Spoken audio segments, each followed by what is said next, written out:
Hello and welcome to another huge edition of All In. Of course, it's Tyree Cup week. Nah, that's just taking we're off to the Everest. And what a trek it's been. Fields aren't necessarily locked in yet. It is Monday afternoon around 2 o'clock, and I get a text message saying Switzerland's in. Then I get a text message saying, no, it's Storm Boy. And then someone else wants to tell me that Overpass and Southport Tycoon are still chances, according to Twitter. So it's all happening. Lewis Willoughby from Sky Racing. What have you been hearing this morning? It's going to probably a bit funny by the time this show comes out. We'll definitely know who's running, right? So it's a little stupid. 10 a.m. 10 a.m. tomorrow. Well, yeah. 10 a.m. tomorrow. Okay, so there's still time. There's still time. So, sleepless nights for Coolmore. Yeah, bloody oath there was. When I left work about an hour ago, I spoke to a few people there and they were saying it's now back to Storm Boy, but I guess we'll just wait and see. Anyway, either way it goes, it's going to be a really good betting affair. Now, obviously not like a superstar-studded lineup for the Everest, but it's still a great betting race and plenty of different angles you can try and attack it from, which is great. Going to be a great weekend, really, for sports fans. I know we're a racing show, horse racing show, that is, but for any fans of punting or just watching good racing in general, tune in Friday night to see the $1 Million Chase from Wendy Park. This is no plug or promo. It is. Semi is. Yeah. It's the hottest field I've ever seen for an MDC, albeit there's only been 6 or so editions of it. It is a cracking field. So we butter up on that Friday night into Saturday, Dino. Caulfield Cup as well. Plenty to get through. Dean Watling, deanwatling.com. Good afternoon. Afternoon, team. I feel like Tyree Cup's the base camp, then we go to the Cosy, and then we go to the Everest. So could be a good weekend. I will be in Glebe on Friday afternoon, Louis. So me and mate are going to head out to Wenty. So are you going to be on course? Surely. No, I won't be there, but I'll be tuning in. Or I could go. I don't know. I might still Beery and Pap's dog got a start? Old Larry? I didn't get in. Not good enough. Unlucky too. Oh, really? Yeah, unlucky. The great small forward is doing it tough in Bali, so another way to get beat, but I'm sure he'll get by. Righto, lads. Quickly recap Private Life's win in the Guineas, the way the track played. Louis, do your thing. I'll give you a minute.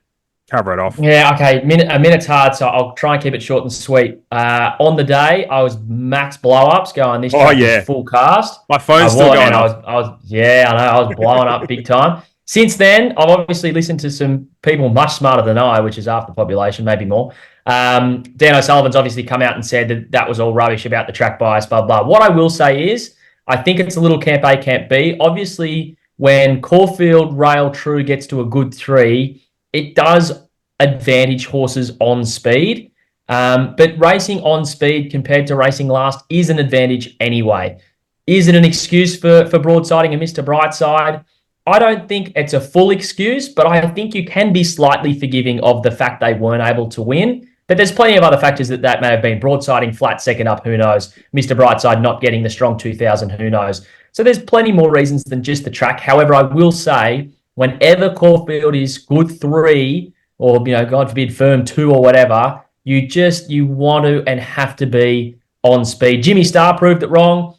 Chewing Gum was good in one of the earlier races to come back from Private Legacy ran down from off the speed. Yeah, absolutely. But it's definitely an advantage because then you look at a horse like Akita Sushi, who was 1,001, led them up in the staying race and still ran second. So I think I don't know, Dino, you're probably a smarter bloke in racing than I am. What did you kind of make of it all? Because I'm teetering between massive bias, and no, there wasn't.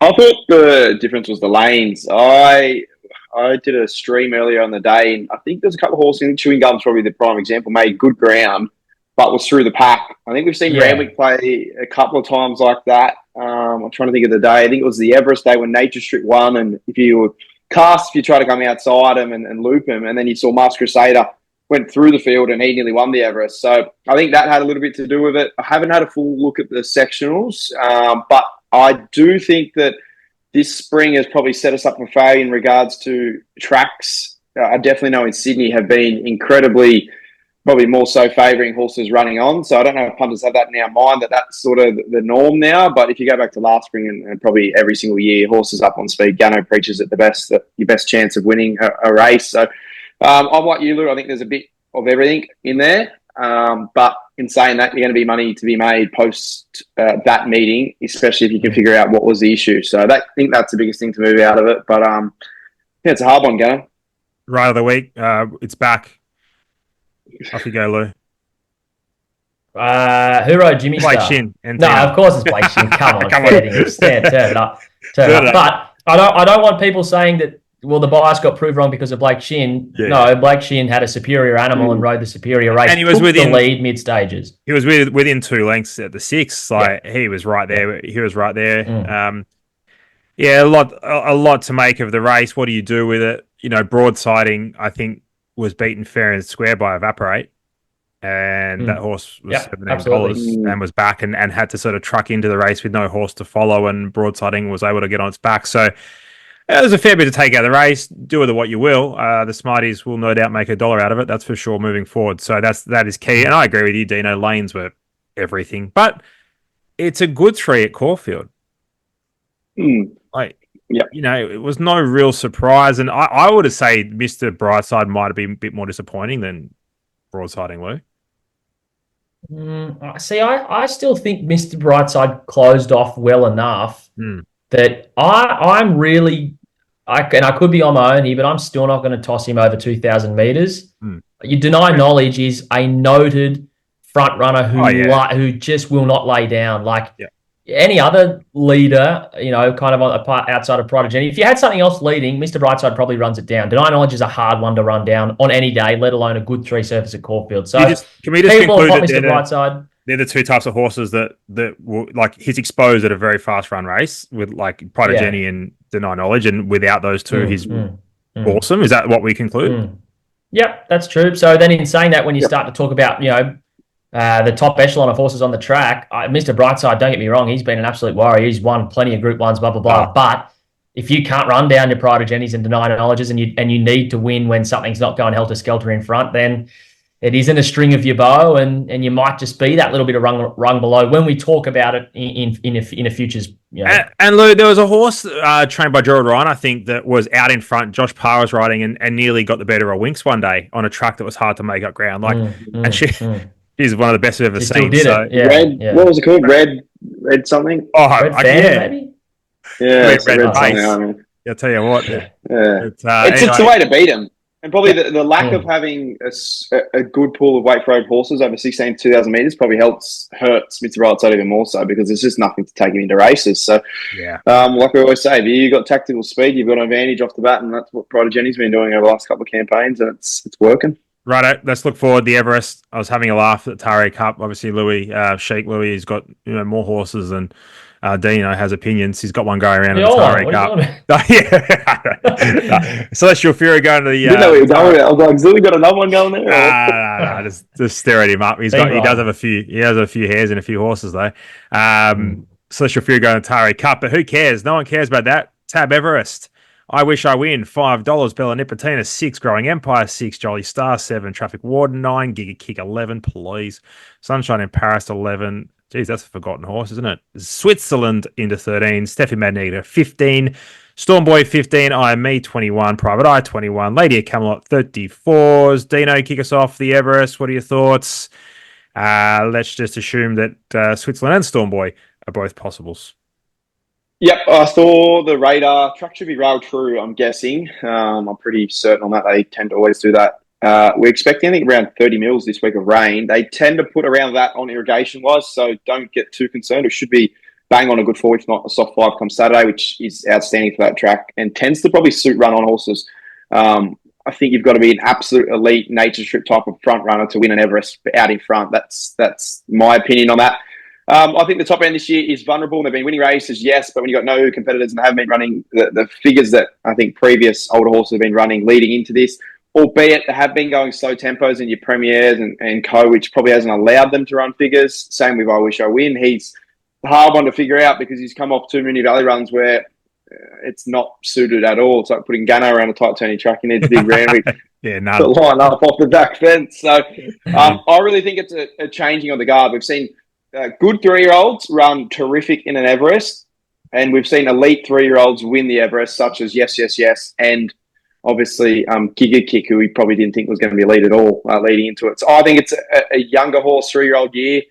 That points me towards Growing Empire and Traffic Warden. They're the two that I like this far out. In saying that, I think it's the most even year possible.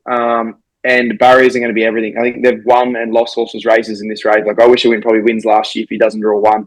So barriers tomorrow are going to be absolutely everything. So I will lean the way of the younger horses. I think Jolly Star, Traffic Warden, and Growing Empire, the three that I like this far out. Barriers will decide it. If there's one at a price that you can back this far out, I think Private Eye is a ridiculous price at $21. That is phenomenal, I thought, for him. He's just been luckless in 2 starts this time in. I thought he was a big price, but that's the way I'm thinking. Lose probably no strong tip yet, but that's my thinking thus far out. Yeah, I'm really similar, Dino. I'm struggling to split maybe 4 that I like, and then heaps of others that couldn't be included as well. I think I can take a stand against Giga Kick, but it's $11, so it's not necessarily a balls to the wall play saying that, right? It's 6th or 7th in the market. Really.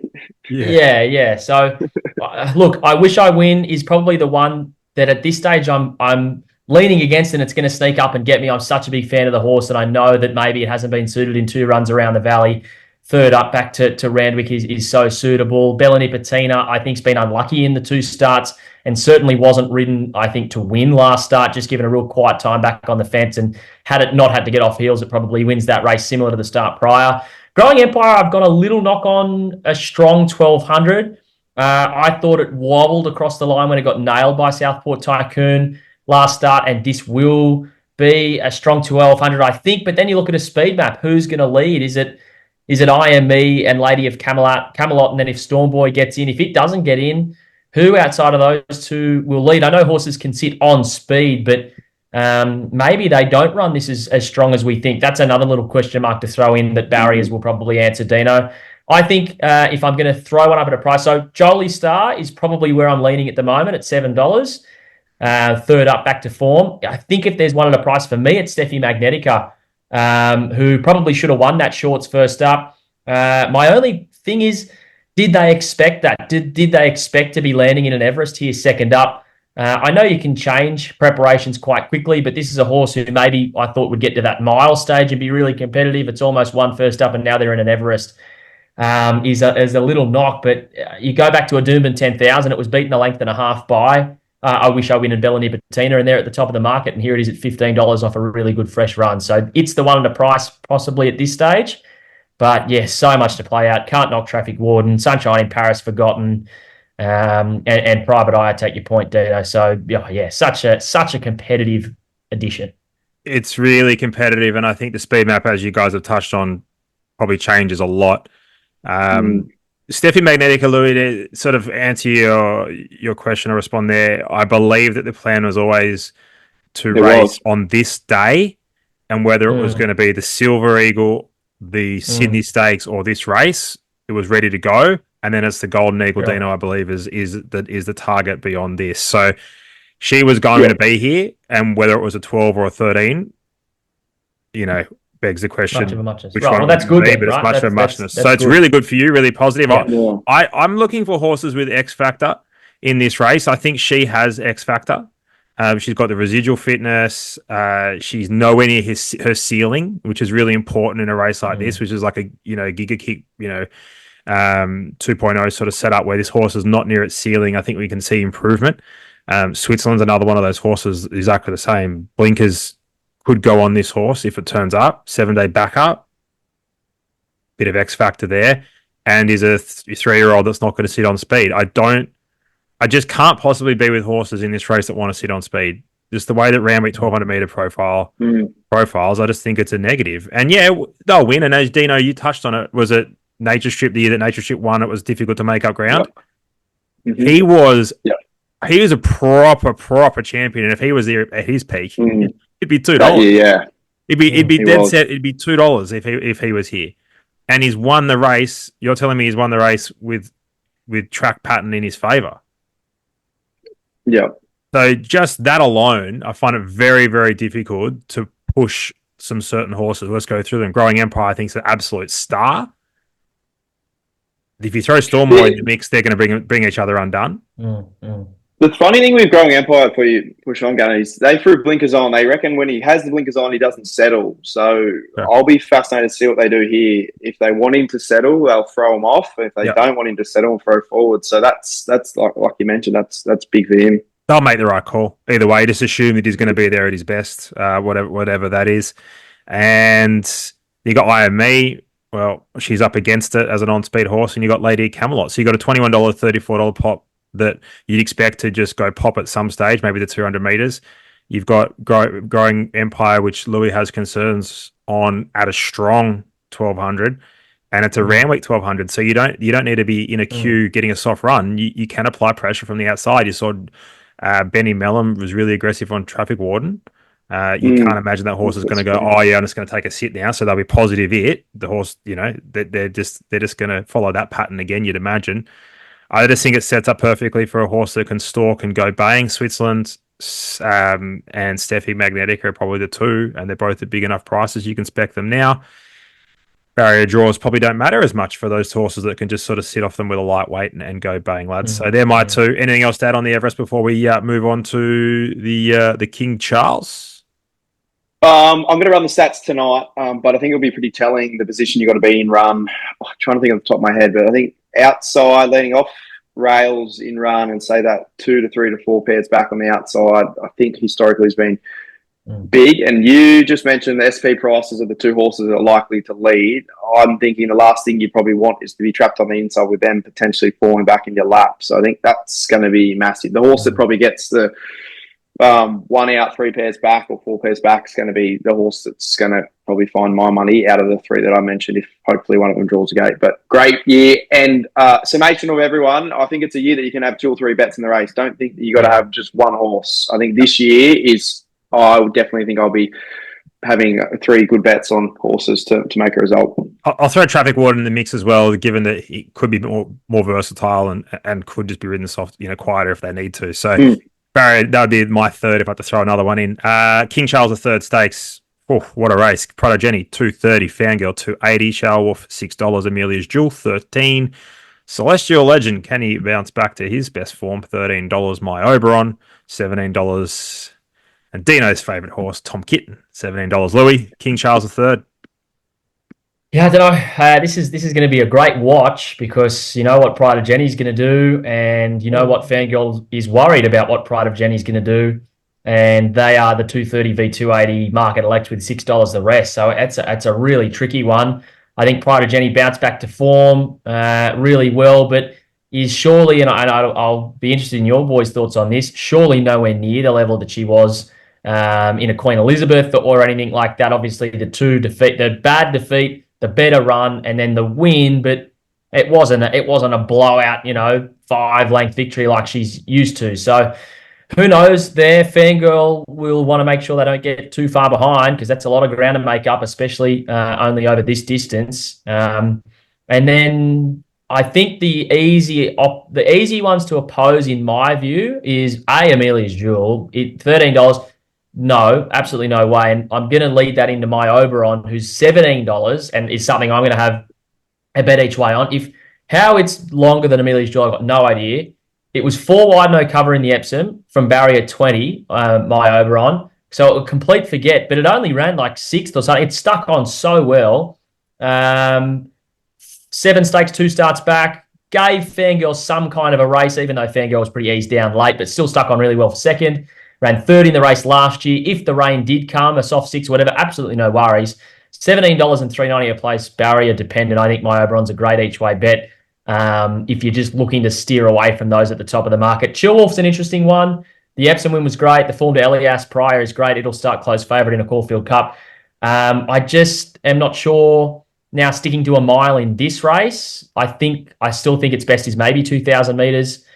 I don't know, actually, to be fair. Now I say that out loud and I think about it, so I probably have to go back and look at that a bit more. But I think if you want an each way play in the race, something to run even 3rd at $4 is my Oberon. That's the way I'm going to look at it at this stage, Dino.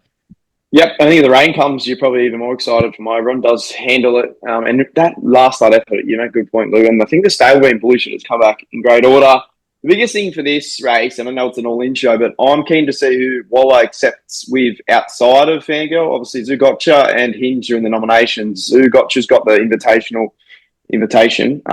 But you look at the speed here, and you probably think what's going to card them all up to Pride of Jenny, and there is not a lot. Fangirl goes back. Chow Wolf's midfield, maybe.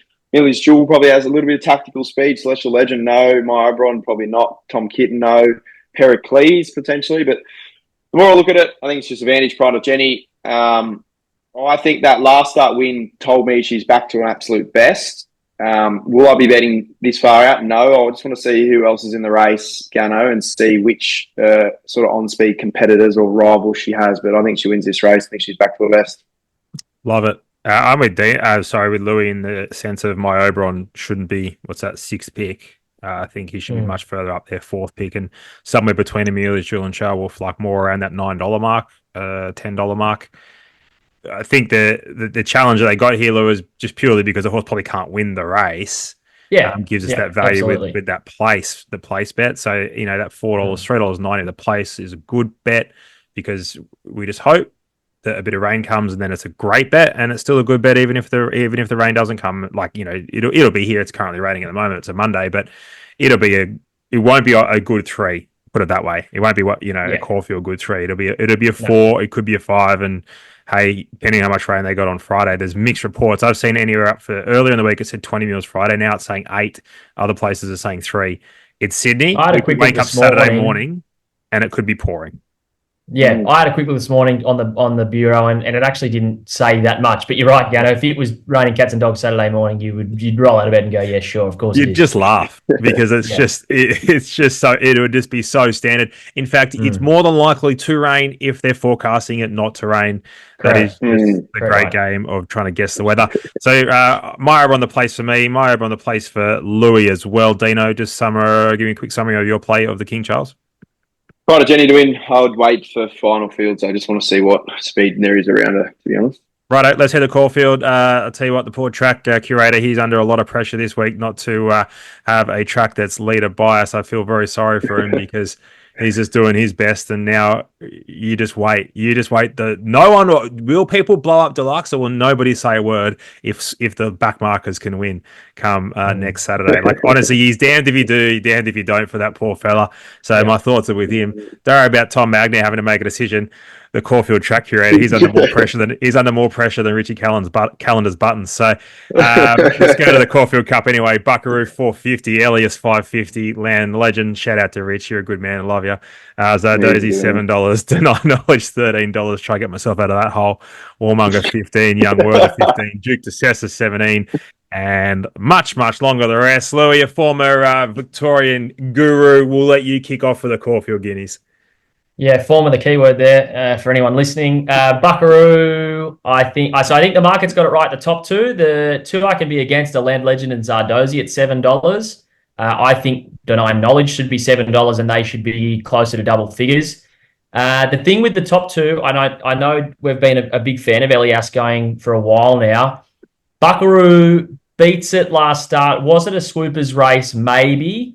But I think it runs away from it at the end. It doesn't get Elias doesn't get any weight change or like a weight swing on it. The weights stay the same in terms of the difference. So I would be more happy to take Buckaroo over Elias. The thing I do want to mention with Elias, if you do like it, is that Tim Clark is going to ride it in the Caulfield Cup and goes away from Sydney's biggest day of the spring.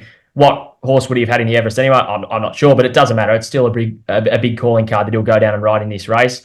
And then you look at what happened with the Land Legend and Zardozi. Well, Elias ran away from them and Buckaroo ran away from it. So I think they're the easiest ones, personally, I think you can get rid of.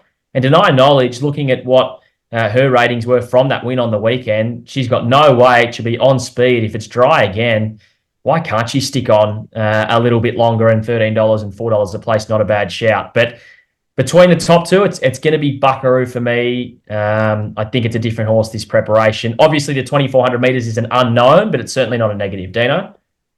Yeah, that's the concern, 2,400 metres Buckaroo. I had him penned as a 1,600 metre horse start of the spring, but he was good late last start, 2,000. I'd be happy to risk him 2,400 at that price. I would want purely just on the fact that I'm not sure if he gets it, and then you have to take $4.50 This race is interesting this year. There's going to be a lot of lightweight jockeys who haven't been in Group 1s for a while. You look at the weight spread and it's ridiculous. I've never heard of the jockey who's aboard Zardozi, and that's probably just my He's an ignorance. Italian genius. Is he? Sydney Cup winner, Brad. Come on, Sydney mate. Cup winner, Okay. Fire. Oh, yes, I do know him. Thanks, Chris. So You'll be your I've best just seen mate. the You'll last be your day best and mate come Saturday Arvo. Don't you worry. That's my thinking too with a couple of these. Like Louis makes such a good point with Ilias getting it 53 and you get Timmy Clark, and then sort of Buckaroo as well. You get Moreira, Land Legend, Zach Purden. I think that's going to play a big role. I would be more than happy to go with Zardozi and Ilias as a little two-bet play in this race. I just think senior jockeys both should eat up 2,400 metres, and they're the two that I would play. You're probably leaning more so Zardozi. I think she's better suited 2,400 to go. If you look around, you get $9 to win, $3 to place Zardozi. If you look deep, that is a very, very good play. 2 to 20 mils of rain forecast on Friday. So let's hope they don't put too much irrigation on Lou and we end up on a heavy 8 because, hey, there's a lot of pressure on. You get the horse, you get the track of 5, and everyone wants it a 5 by Thursday, and then you get 20 mils on Friday. All of a sudden, it's an 8. Oh, dearie me, I feel nervous for him. Zardozi is a great bet on a rain-affected track, and I think so is Buckaroo. They're the two. I think you can also have something. I think they were betting something silly like 26 and 7s, deny knowledge at some stage this morning. It's now changed. They've fixed that. They fixed that right up.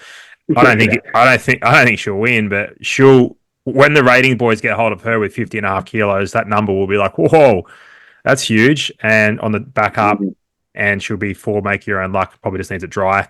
But just see what happens. But Zardozi for me and Buckaroo. They are the clear 2 bets at this stage. Fellas, I'll go to you, Louis, then I'll go to you, Dino. Anything else around the grounds all in place? Yeah, I just wanted to, it's kind of hard because there's a lot of dual noms floating around. So there's a Tristark here in Melbourne over 1,400 metres, a Silver Eagle in Sydney over 1,300 and a Sydney Stakes over 1,200, and they're basically after Fields nominated for all 3 races. Wherever Southport Tycoon goes, I think it wins. I went back and watched that Group 1 win and looked at the sectionals this morning. Fair dinkum. The more you watch it, it is just meeting best last 4-2 by a mile, and then goes to 1,300 if it's a Silver Eagle, no worries. Sticks at 1,200 if it's a Sydney Stakes, no worries. It's flying. Skybird's another one, so it's in the Tristark and in the Silver Eagle. I just think it needs to be put in the race, and it's going really well. It was 1,400 metres last start, 3 weeks between runs, and just loomed from last and then peaked. I think Revolutionary Miss may have won that race. If they come back to 1,300 in a Silver Eagle, I think it's a chance more in the race if they put it more in the race, or if it stays at 1,400 in a Tristark Group 2. That doesn't look like a hugely deep race, and I just want to see it more forward and be given a real chance. So Southport Tycoon and Skybird, wait to see where they lob up, but they're 2 I'm keen on at some stage, probably on Saturday. Dino? Yep, really good racing around the grounds. Fascinated to see who rides think about it and overpass in the Sydney Stakes. I think that's the easiest 2-bet play you'll have on the weekend. I think one of those 2 will win. I pray Southport Tycoon doesn't go there, like you mentioned. Probably go somewhere else, but them 2, like overpass, should probably be in an Everest. Think about it too. I'll be having a 2-bet play on them. Barry's probably decide who I go harder in final fields. And I think the Kosciuszko front page, $2.80 is as good as you'll get. I think that is a terrific bet. It's been toweling up this field for the last 2 years and gets an even easier field here where the main rivals get back to last. So I just think it's front page's race to lose. And J-Muck jumps aboard too. So tick, tick, tick there in the Cosy. You know? Love that. Shame the Cosy's on a Group 1. You'd be able to bring up that 100th. Tongue in cheek, relax. That's before you true. come for me, Georgie. Don't come for me. Mate, I'll tell you, it's set up. First time ever Everest Group 1. J-Mac 99 for the last 2 weeks. Isn't it? It's the greatest storyline you've ever heard. Love it. Just a J-Mac cold, for Chris, what would the he get? Kiwi connection. 2-3 mil? Yep. Yeah. Dino, if it's a soft 7, any concern about the Cosy favourite? Yep, for sure. I would be. It does. I think 5 or 6 is fine. I think we'll start to spin 7, 8. Probably won't get there. No, I don't think it will. Wow. That would be only concern. But like it, honestly, it would be probably top 3 or 4 in the market in a Sydney Stakes, and you're getting $2.80 in a Cosy this year, which I think is as weak as we've ever seen a Kosciuszko. Probably rain on day is the only thing that's going to stop that horse winning. Yep. So, Yep. assuming that Yep. even if you get 10 mil every day, it wouldn't be worse than a 7. So, good stuff. Any other all-in plays, lads, around the grounds anywhere? Otherwise, we'll just go to midweek. I'm with you, Louis. I think Southport Tycoon wins a Silver Eagle, assuming that's where it goes. I made a few calls. I got Silver Eagle most likely, but yeah, he's good, this fella. Friends in high places, this bloke. Yeah, I will say been on wrong more Southport often than not. Tycoon, I know the data team throw out a horse each week that's been running the hands off their data, and it was the horse of the week it won the Manikato. So I don't think it's just it going really well. I think everything behind the scenes as well is saying that it's come back a proper horse. Oh yeah, that win was very, very good. And he's won a high pressure mile race with the Australian Guineas, right? So I'd like to see him 1,300 meters. I think that's more suitable. And $4.50. I'm going to have a very small piece of it, knowing that I could lose my money, but that's the way I go. Midweek best bets, Louis. What do you got? Warwick Farm, race 8. I'm going to back 2 of them. There's no prices yet, so I actually may not end up backing 2 of them, but I just want to see the 9, Wembenyama, J-Max ride. Thought it was good, semi-unlucky. First up, Rosehill, 1,400 metres. Second up here, J-Max sticks from barrier 5 is good. Want to see what price they put up for 13 Etincelle, who was really good at Geelong first up and then ran behind Ravenclaw at Rosehill last time out. It's going to be third up from a good draw with Tyler Sheila. So waiting for prices, but race 8, numbers 9 and 13 are 2 that I'm probably going to play in that. Dino? Yep, you've been taking the Mickey midweek, so do note that. How good are you going? Yeah. You've been going well, going really good. Right. Sometimes when I pull my finger out, I can find a winner, but it's when you're not holidaying in Bali like everyone else. Yeah. When you're not nearly getting an ICU in Bali. My best midweek play is a race 5, number 2, Confess Our Dreams. I thought it would go close to beating Ferrari on the weekend, and it's back in the midweeks now and finds J-Mac. That's just juicy, very juicy. And best all in play. Do you want that too, Gunnar? Hang on, mate. You reckon that Confess Our Dreams is going to beat Alicia Roma? Gee whiz. Gee whiz. I'd hope. If you bad it up, I'd hope so. You're probably right. I'm with Louis. If you can't beat him, join him. And since you got me done on that pop and champagne thing that should have won by 4, I'm just going to get on your coattails here. And Wembenyama, second up, J-Mac, Johnny O'Shea, 4th, please. Great. That'll be good. Hopefully they don't put up $1.50. Righto. Best all in play. Yep. Just quickly, you got me back with a node on Saturday, and I was on Just Party. Oh, good. Betting him. God. Now you just want to you think I was sick in Bali? You should have seen the scenes after Just Party missed up the fence. And you're at the pub with the boys as well. You're just proper losing it. Only difference is Pop and Champagne should have won by 4. You should have only won by a nose. Correct. Still. Hey, 1-1. Margin. Give us a best all in play, Dino. Yeah, best all in play, front page. Kosciuszko is my best all in play of the weekend. Louis? Yep, Southport Tycoon and a Silver Eagle, but one that will definitely race where it's going is going to be Jolly Star in the Everest. Oh, I like that. The win. Yep. Wow. I'll take Southport Tycoon because we're putting the bets on anyway on Wednesday, so wherever it goes, I'll take it. Lou, you can have Jolly Star. Dino, you can have front page. Sure. Make sure, if you want to win 100%, all of the multi, $50 will go on. It'll go to you if you simply comment the winner of the Everest. Let us know who's going to win the Everest and why. Very, very simple.